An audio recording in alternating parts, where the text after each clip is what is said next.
last time you were here, you dropped the bombshell that you made up to 10 beats a day. Is that still true? I still make a lot of beats. If you're just making beats every single day, sometimes you may not be able to like really look at like, is this working for me?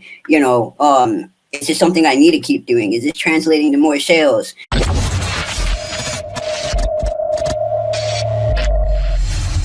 Let's be honest, you're not gonna find these videos anywhere else. Why? Because I make them. So it would really help me out if you subscribe. If you've already subscribed, what also really helps is if you like the video and leave a comment. It's hard in the era of clickbait videos on YouTube and negativity in the producer community, and I appreciate your support. Thank you so much. Would you say that showing your face and making this content has ultimately helped you network and sell beats? Oh, definitely. I mean, for myself, and again, everybody has their own producer journey. So, there's producers that I've seen that never show their face and are still very successful. You know what I mean? So I would say that for me, that's what worked for me. So I would say showing my face has definitely helped me attract new people and network and get sales and all that stuff. But that might not work for everybody that's involved, or doing content or whatever. Got it.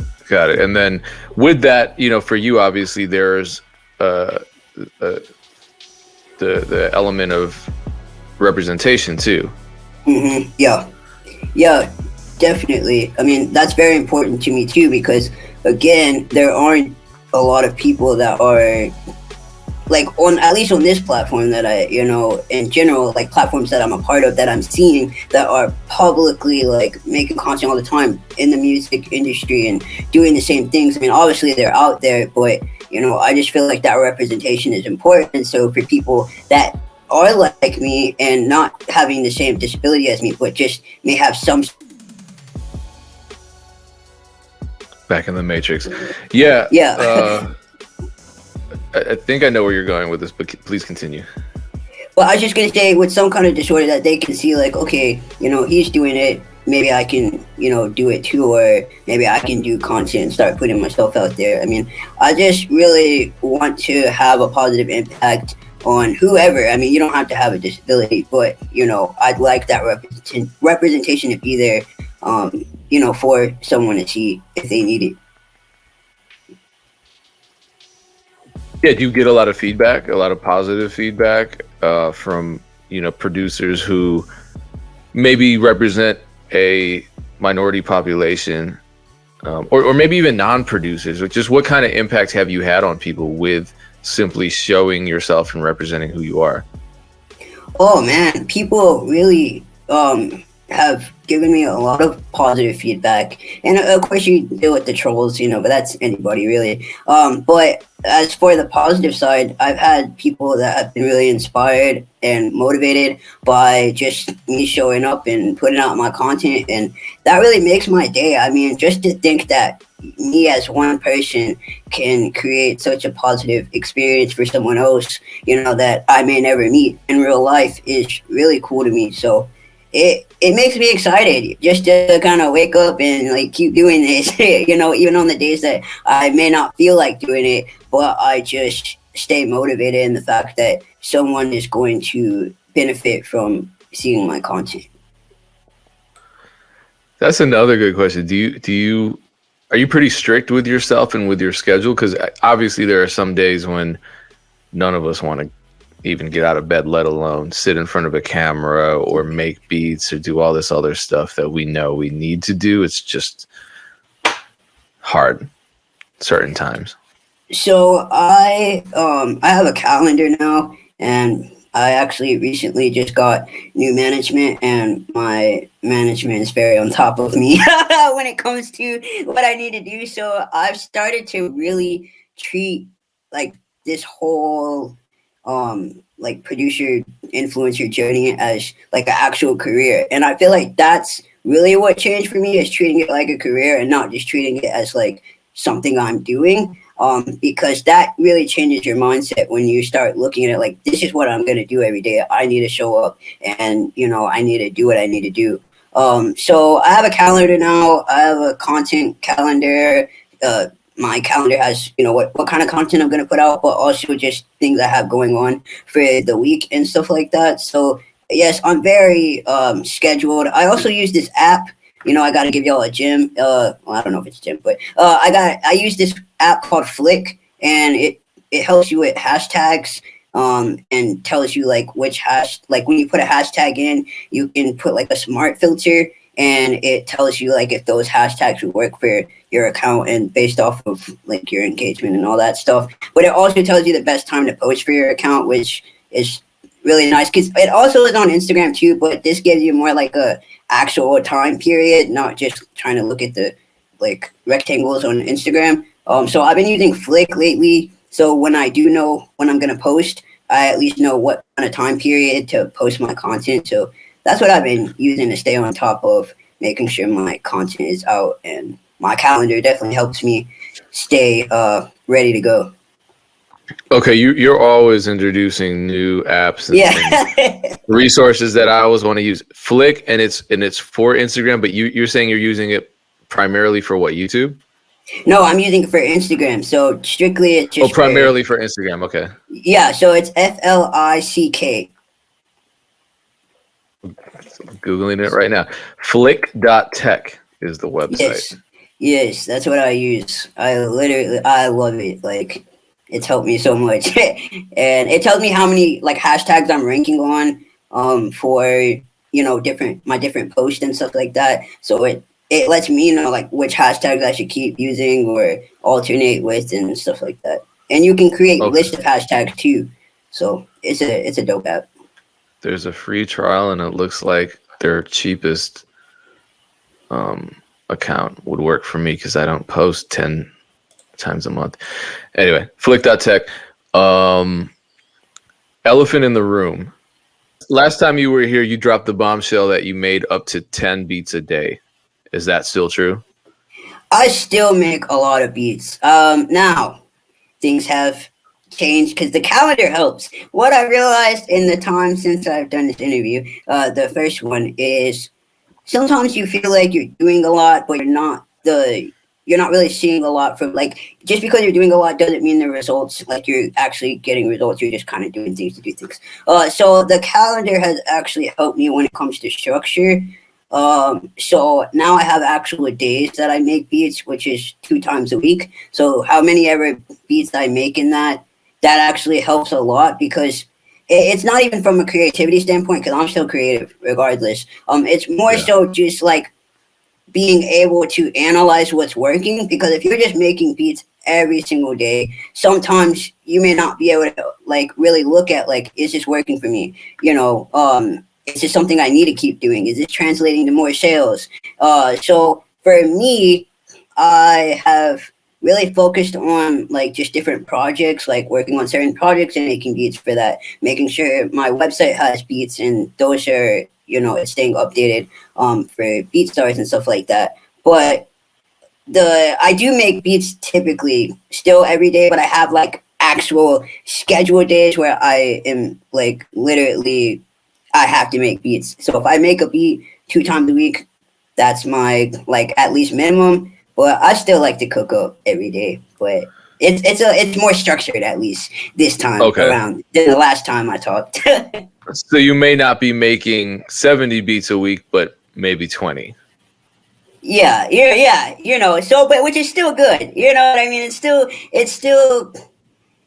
good. I mean, because again, the more that I have going on, and I have a lot more going on now than I did prior to our discussion. So I don't really have the time to be sitting down and making that many beats. Like I have other things that are, taking up my week. So, but I still am making beats though. Catch me. Yeah, no. I'm not trying to. Let's not twist that around. No, I know. So Alex is asking 2 questions that are related to each other. The first question was, what were you doing to pay your bills before music, and how did you make that transition from a job to music?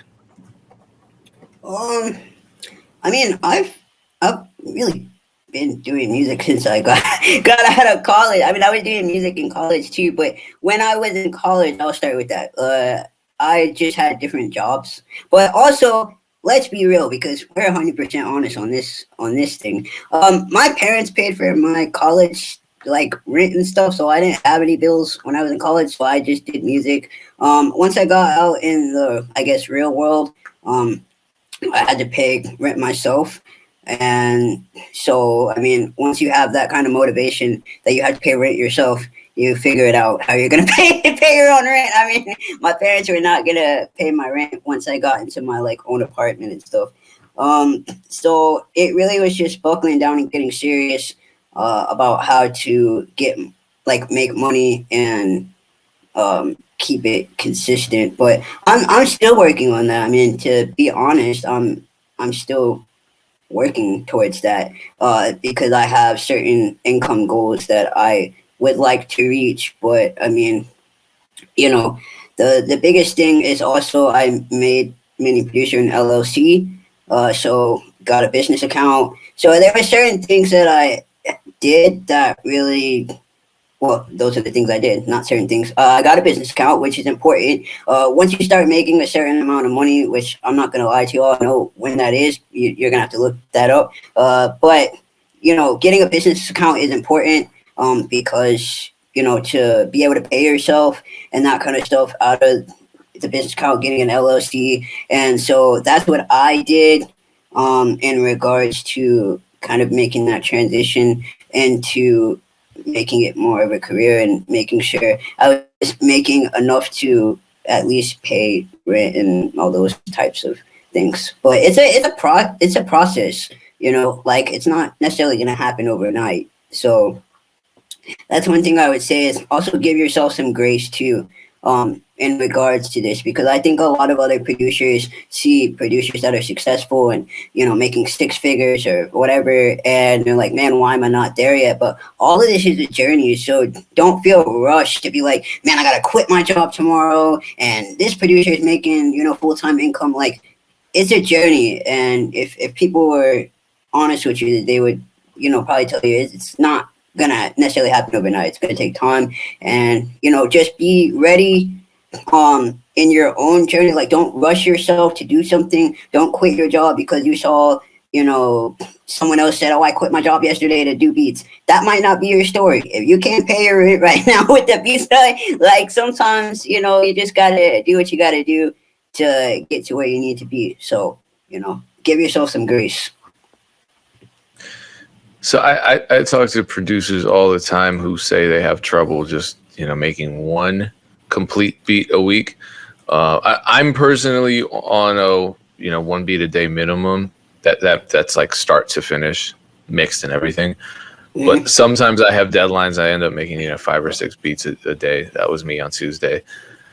Never 10 though. Maybe 10 on mixed beats. But what advice can you give producers who want to step up their overall output?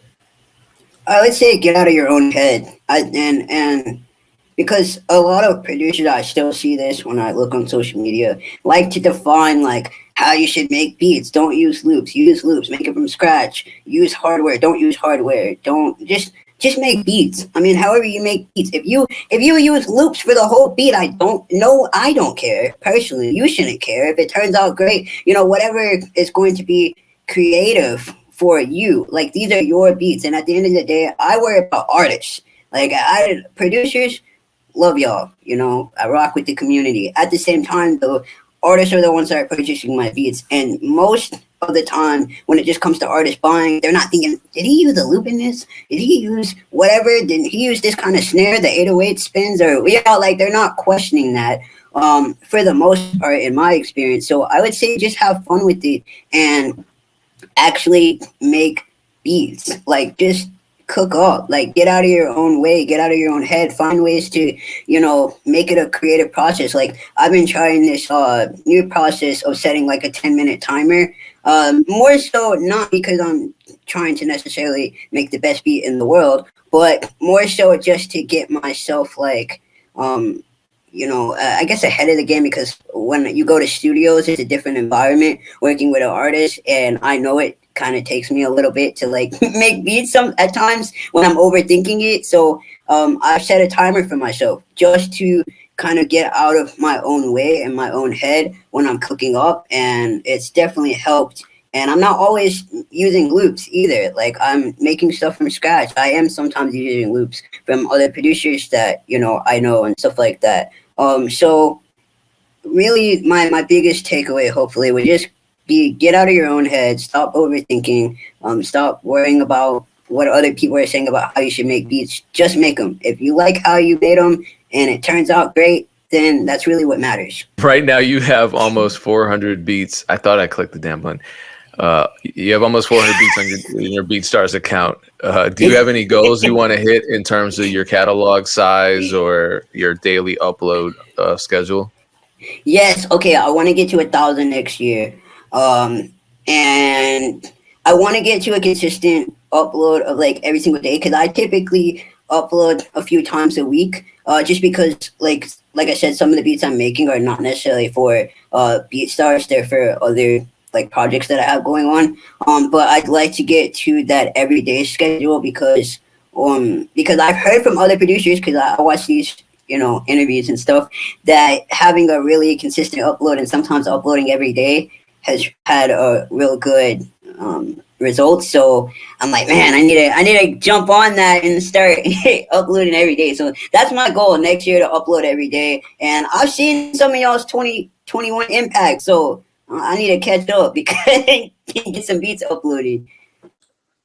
Yeah, I just looked at mine and I think I was at over 1,000 or something. And then, but sometimes it's disconcerting too, because I'm looking at it, I'm like, why am I not a millionaire if I uploaded this many freaking beats?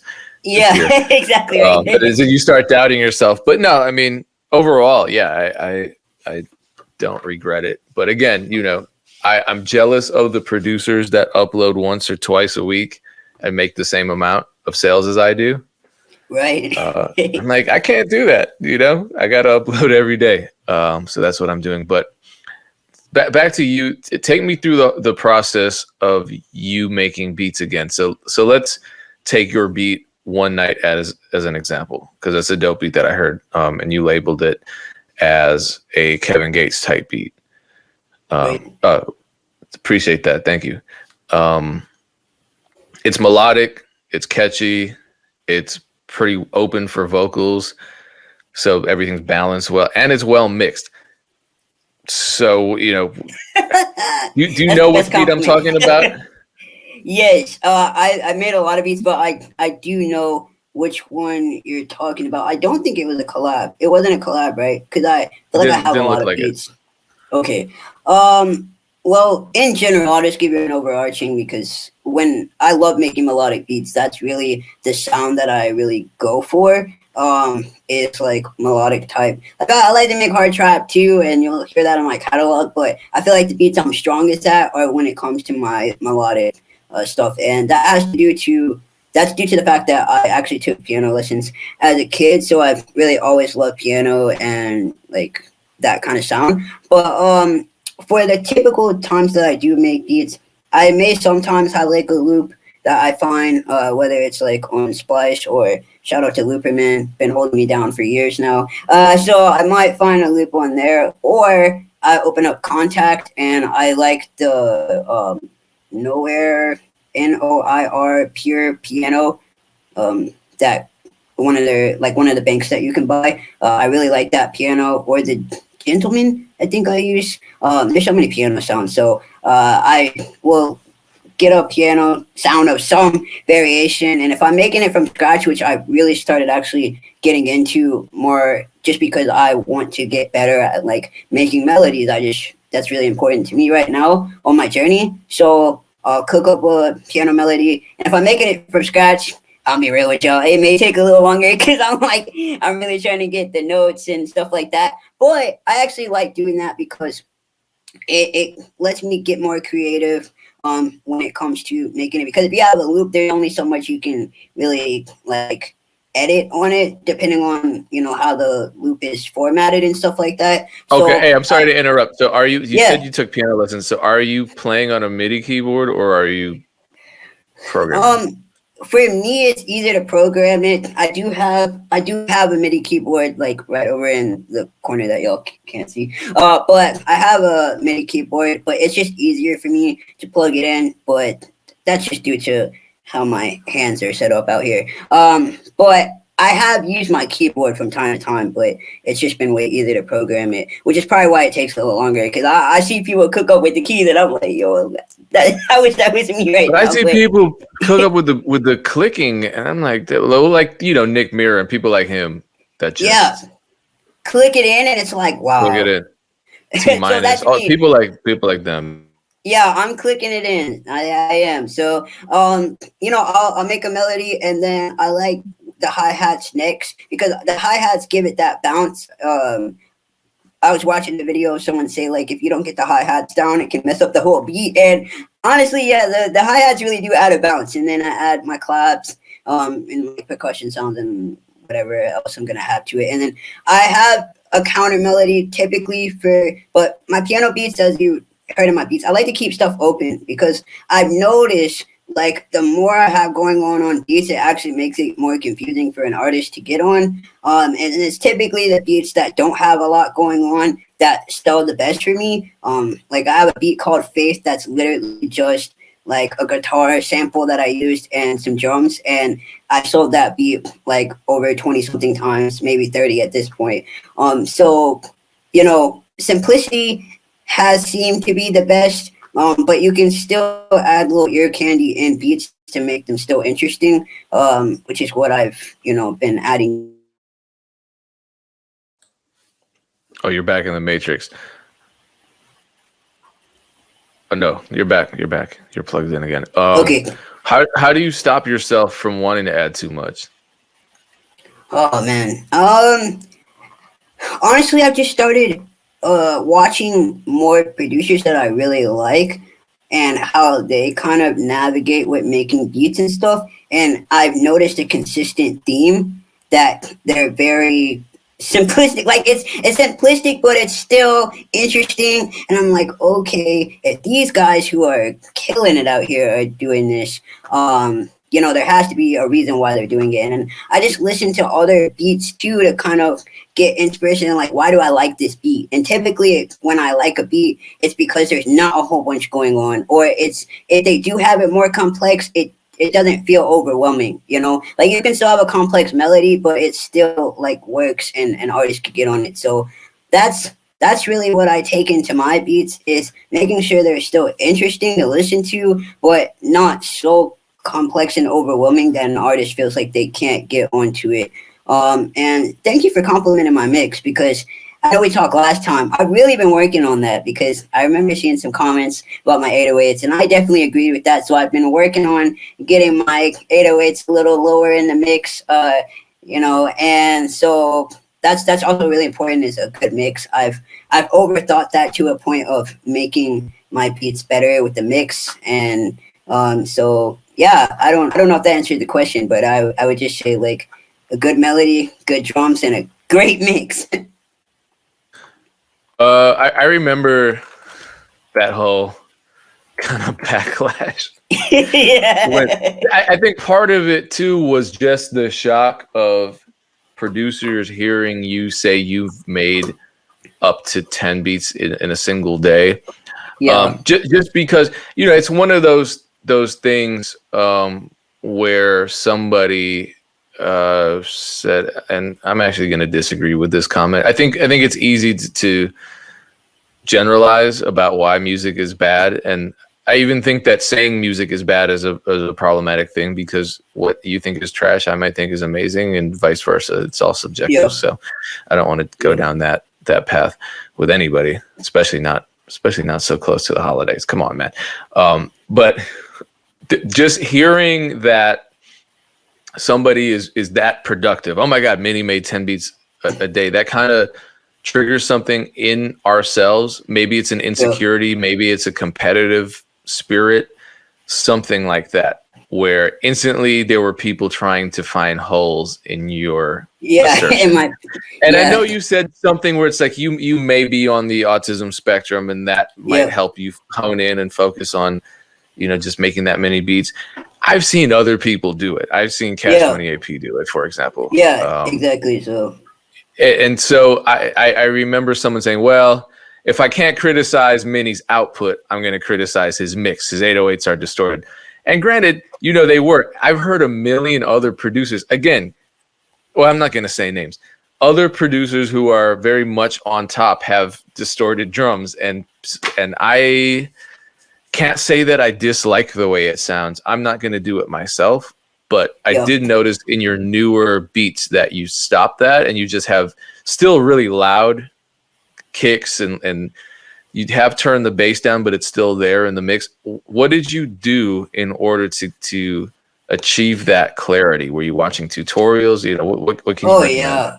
I watched the video, and when I find it, I'll tweet it out because I don't remember it now. But I watched the video, and ever since I watched that one video, like it definitely changed how I mixed my stuff, and also just listening. I mean, just listening to other beats and kind of like where their levels are definitely helped too. And then also like listening to people that have done songs to my stuff and being like, okay, yeah, that bass is way too loud, which probably made it hard for that engineer to mix if they didn't have the stems. So that definitely helped too by just listening to other music and kind of being like, okay, this 808 needs to go down and that kind of stuff. Okay, so here's a good question from Grantastic. Do you schedule your beats out, or do you always just upload them at the time at which you're ready to publish them? No, I mean, I have enough time in my day to just. The Illuminati got us again. The internet Wi-Fi Illuminati. I typically. So my bad. Yes, start over again. Okay, no problem. So I typically just upload my beats myself. Like sometimes I do schedule out beats if I just have a lot that I want to schedule out, but typically I just upload them. But I do plan on next year really sticking to like uploading them so that I'm not sitting there and doing that. But this year I just upload the beats. Did that ever get overwhelming? No. I wouldn't say it's been overwhelming for me, but again, just to have some more structure for my business, I'm going to start scheduling them out. So then here's a question about scheduling beat uploads. You've talked about how you're using certain tools to determine what time of day, which days to post content on, social media. What have you learned over time about when to upload beats on Beatstars or on YouTube? Have there been any indications that certain days and times work better for you? So I'll start on Beatstars first because my YouTube has actually changed a little in regards to content. But as for Beatstars, I've learned just being consistent on there is honestly key. I mean, like when I have done like I did. I think for like 30 days, I uploaded a beat a day, and I was like, dang, like I need to keep doing this because the output on there seems to really help with the consistency. I didn't notice a time or a day in regards to like, well, a time of the day that was really working for me. I just was scheduling them out. I think in the morning, I scheduled them out for the morning, but I was putting out beats every single day for like a month or whatever, which is not obviously a long time in regards to consistency, but I still saw even results by doing that. It was just a lot to upkeep of like trying to have beats every day and have your 30 beats for the whole month. But yeah, for Beatstars, I would say consistency is key, which I've heard a lot of other people say on here. It's just can stay consistent with the uploads and putting in your 3 tags and your metadata, with the BPM and the key and stuff like that. I have tested out different things in regards to Beatstars of like putting stuff in the title. How you could put like your deal, like buy 2 get 1 free, or or the type of beat it is, like Kevin Gates type beats, which are typically my go-to or whatever. So I try different things like that, or like the genre, like smooth R&B beat or whatever. I do think the ones that work for me in regards to title is definitely having my deal either in the title or the type of like feel that it is. So like like smooth guitar beat or whatever. I've noticed that that's helped me, and putting the artist in the title can help too. But I think just for Beatstars, I've noticed that the two that have worked for me are having a deal or having like the type of feel. But it just really depends for everybody, on what works for you. Let's talk YouTube, because you said that your overall strategy has changed, and I've noticed that it has over the last couple months. You went from kind of mixing beats with vlogs and producer content to pretty much exclusively posting vlogs and producer content. What's the plan behind that change? So, like I said in the beginning, is I got new management. And shout out to Kim because I know she's gonna watch this. So, she does a lot of like strategy, social media, and has worked with like other companies and stuff. So she really wanted me to start vlogging because I wouldn't have started vlogging. I would have still uploaded beats like every day. But doing the vlog really just kind of gets people behind my story. And hey, look, that's my manager right there. So it gets They're always watching. You can't. they're You always can't hide. watching. It gets people behind your story and brand, and like my my personality, and just I'm a big part of my brand because it's me, So doing the vlogs has actually really been helpful, and I add my beats in all my vlogs that I do. So I'm still incorporating it. So I'm not doing the whole uploading beats as much or really at all now. I'm more so doing content like my vlog.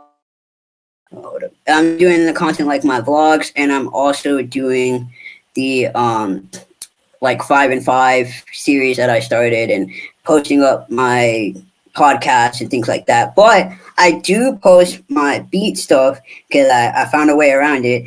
No, I post my beat videos like on TikTok because TikTok has amazing organic traffic of like I'm definitely gonna vlog with my grandmother. Don't worry. But I post a lot of my beat stuff, like to show off my beats on TikTok, and that's been great. So that's a way that I find of being able to put out like what beats I have and stuff like that by just showing off a beat I've made and like having a video of myself, and that's how I navigate that thing. But I don't put up beats like I did on YouTube anymore. I just mainly put those kind of videos up on TikTok.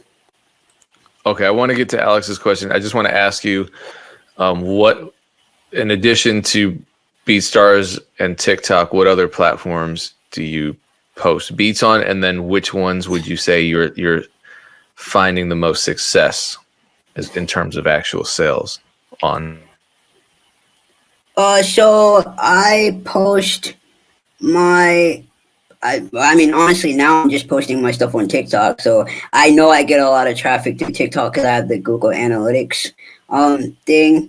And also Facebook is really good too. I have a really active community on Facebook, so I'll post up different videos as well. And Twitter is a new key. I've been seeing a lot of producers out there utilize Twitter, and I'll be honest, I wasn't using Twitter like that.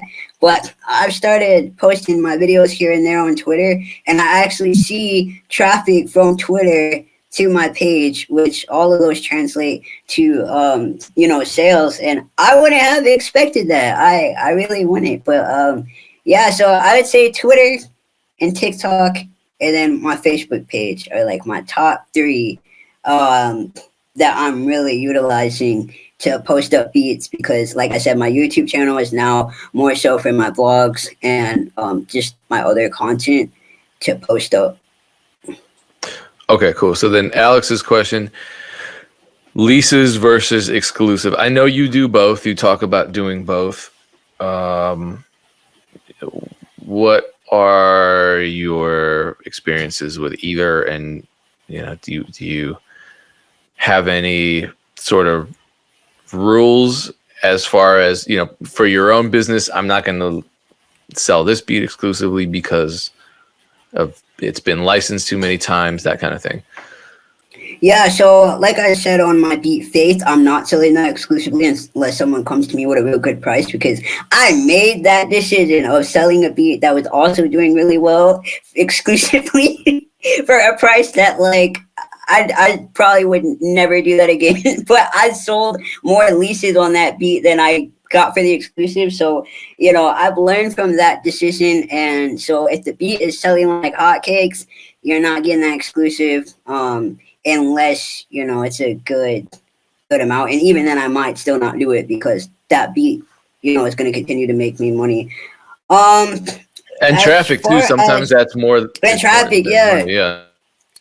Yeah, so the traffic honestly is so key. I'm glad that you said that. And in regards to what I'm doing moving into the new year, so I learned this from another producer, King Wizard, but I'm gonna have the exclusives be more so like contact me thing, trying out that next year. I know it really depends, like having it available on the site to purchase, having it not.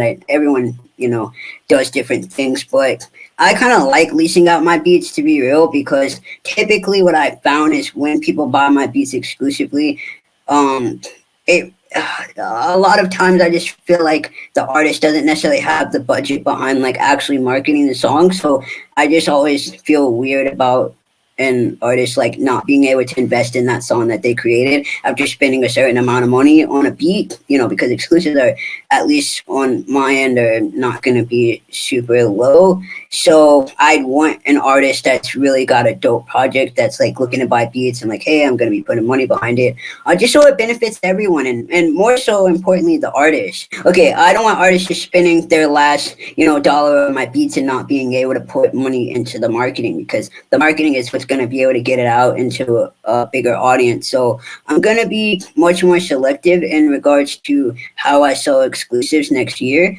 because I want more of a personal relationship with the artist that I'm working with, so that I'm more a part of the process, or at least as much of the part of the process as I can be. So I'll just be leasing my beats for the upcoming year, like upfront, and then if you want to get exclusives, you're gonna have to contact my management and go from there. So that's what I'm doing. That's what I plan on doing for the upcoming year, because I've just seen different things in regards to when artists do buy my beats exclusively and how that kind of goes.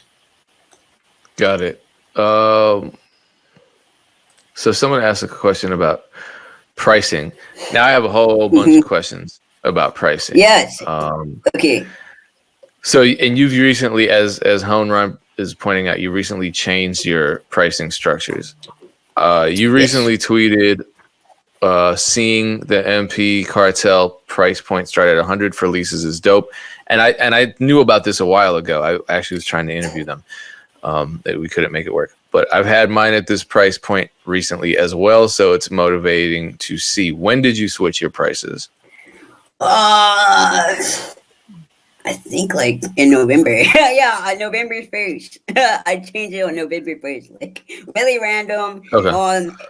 And yeah, so I changed it then. And the reason, just to answer two questions, so the reason I have unlimited is because for me personally, I mean, I'm not gonna track down an artist to find out how many copies of a song you've done. Like, it's just not gonna happen. So I just kind of keep it easy and put unlimited, so that whatever. Like, I just want you to make a song out of it, and if it's dope, I want to hear about it.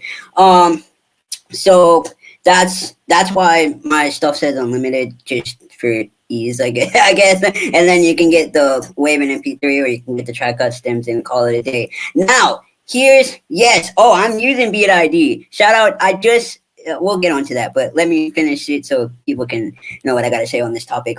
So the $100 price point again was conversations with my management, and I know it's like, dang, Minnie, like, is your management saying everything? No, we had really involved conversations in regards to the pricing. So believe it or not, people still will buy at the $100 price point. I was nervous. I'm not gonna lie to you. I was like, I don't know, like, this isn't the typical price for the market. Like, am I pricing myself out? Like, are people gonna still buy beats? And people still buy them at 100. I mean, so I would just say for me, it's still working. People are still buying my beats. You know what I mean? I'm not saying that everybody should make that shift and like start putting $100 because that might not work for you. But for me, people are still buying. So it's working out for me. And I don't know if it's a perception thing. I don't know if it's like artists see that it's $100 and they're like mentality is like, man, if it's $100, like these must be. I don't know what it is because there's plenty of beats that are not $100 that are fantastic and it's whatever. So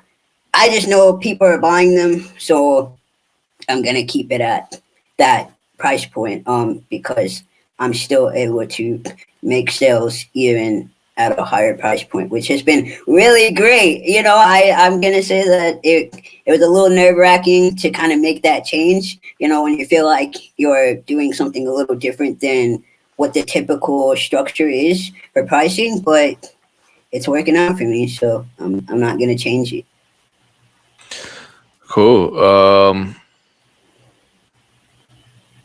You retweeted something Gummy Beats posted, which was basically saying stop policing other producers' prices. Oh yeah, don't give me. Oh, you have something to say about? Okay, yeah. No, I'm trying to get you started. Yeah. Getting you started is kind of my job right now. Yes. Oh man, that is one thing that irks my soul. Is like seeing other producers talk about, because as y'all know, I said this on the last one. I sold a beat pack that was very inexpensive. 2 artists, mind you. And my video went viral. It had like 1 point something million views. It was a very viral Facebook ad. And, the beat pack equated to good numbers, whatever. So, people had thoughts about that. Oh, you're cheapening your beats and you're messing up the producer game. The whole game is in shambles now because you've made, and it's all your fault. You single-handedly ruined the whole entire producer community. It just took one mini producer to fuck the whole game up. Exactly. I just ruined the whole community by my beat pack. And, it's so interesting to me because in my opinion, if your business is that strongly affected by one or a few people's actions, then you really need to take a good look at what you're doing in your business. Because when I wake up in the morning, I'm not worried about what you're doing or whoever is doing. I'm worried about what I'm doing and what's working for me. So I don't personally sell beat packs anymore, not because of producers' opinions, it's just because it's not something I want to have in my business structure anymore. That's just not what I want to, do. I'm moving towards, a different lane, but I don't see a problem if you want to sell your beats. I've seen producers sell their beats for $5. Do what you got to do. If that's what puts food on the table or whatever, or how you feel good about it, then that's what you got to do. Because at the end of the day, it's your business. And I think like for the producer community, remembering that it's your business is important because it's very easy to let other people's opinions about what you should be doing and what kind of like new strategy you should try this week, and sticking to something that works for you is important. So if $100 doesn't work for you for your beat prices, that's fine. Do what you got to do. If $30 works for you, $20, $5, $2 and a biscuit from Popeyes, I don't care. And so it's just whatever is going to work for you, it's your business. And remembering that is going to be very important because a lot of producers I see get very caught up into the very minute details about what other people are doing and not worrying about what they're doing. And that is going to get you in trouble and also get you away from the goals that you've created for yourself by worrying about what other people are doing that more times than not have nothing to do with you and are not going to get in your way of what you would need to do. Like, you're going to be okay. So stick to what you need to do. Okay, since we only have 3 minutes left and you did mention I have more questions, so we're going to have to do a part 3.